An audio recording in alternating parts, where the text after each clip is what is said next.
तुम्ही ही रेसिपी या अगोदर बनवली का? मी पहिल्यांदाच बनवली, पण घरामध्ये सगळ्यांना प्रचंड अशी आवडलेली आहे.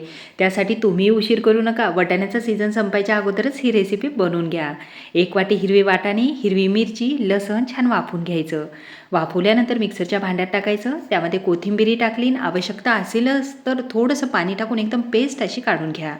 त्यानंतर चवीनुसार मीठ, ओवा, तीळ टाकले, छान मिक्स करून घेतलं. आणि त्यामध्ये 1 वाटी गव्हाचं पीठ, 1 वाटी मैदा टाकून छान पीठ चुरून घ्यायचं. पीठ चुरताना अजिबात पाण्याचा वापर करायचा नाही.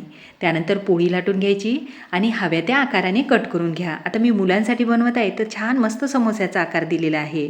आता उलटपुलट करून मस्त लालसर होईपर्यंत तळून घ्यायचे आहेत.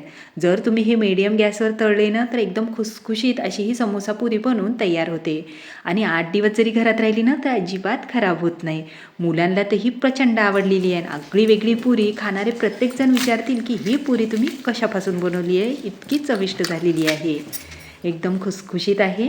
आता माझी बनवायची पद्धत तुम्हाला आवडली की नाही कमेंट्स करायला मात्र विसरू नका. प्रवासात नेण्यासाठी एक नंबर अशी ही रेसिपी आहे.